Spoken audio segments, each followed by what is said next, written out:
Working with the CPU. Presently, there are three types of connectors for a CPU on system boards: the Socket 7, Socket 8, and Slot 1 connectors. A Socket 7 connector is a square connector used by Pentium MMX, Classic Pentium, AMD K5, and AMD K6 CPUs.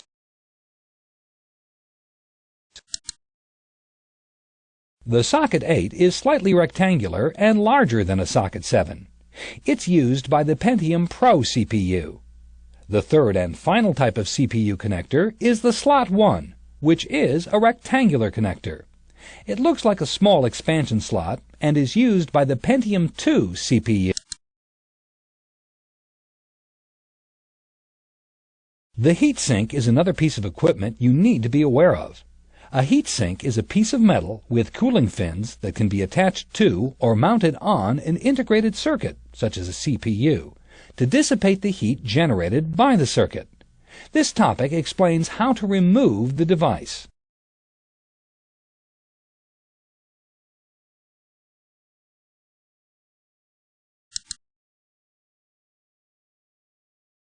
General Smartsoft wants to have the CPU and some other components in his computer replaced.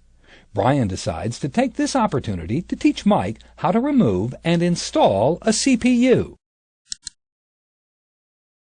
We're going to work with the components inside the computer, so let's go ahead and remove the computer's cover. After the screws holding the computer's cover in place have been removed, we're ready to slide the cover off.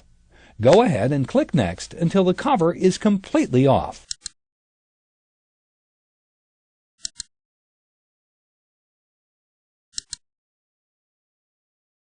Before working with the inside of the computer, make sure that you've followed the proper ESD procedures. Then, make sure you touch the case of the computer to release any static charge.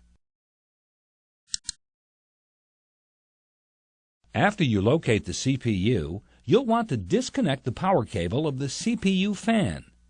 Go ahead and click the CPU power cable to continue. Now we're ready to disconnect the power cable. Go ahead and click the white plug on the power cable to disconnect it. Remember, before you remove a component or unplug anything, note how it's installed so that you can reinstall it or another device correctly later.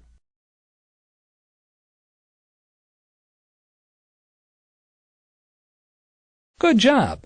Now we're ready to remove the CPU fan from the heatsink. Typically, the CPU fan is mounted on the heatsink using screws. Go ahead and remove the screws, then lift the CPU fan and place it outside the computer's case. While working on a computer, be very careful not to touch the system board or any chips with metal objects. The heatsink is mounted in place over the CPU with a restraining bar. To begin removing the heatsink, the restraining bar must be released. Both ends of the restraining bar hook onto the CPU socket. Once both ends have been released, you can lift the heatsink out of the computer. Now, let's go ahead and remove the heatsink. To remove the CPU from a ZIF socket, the lever must first be raised to the up position to unlock the socket.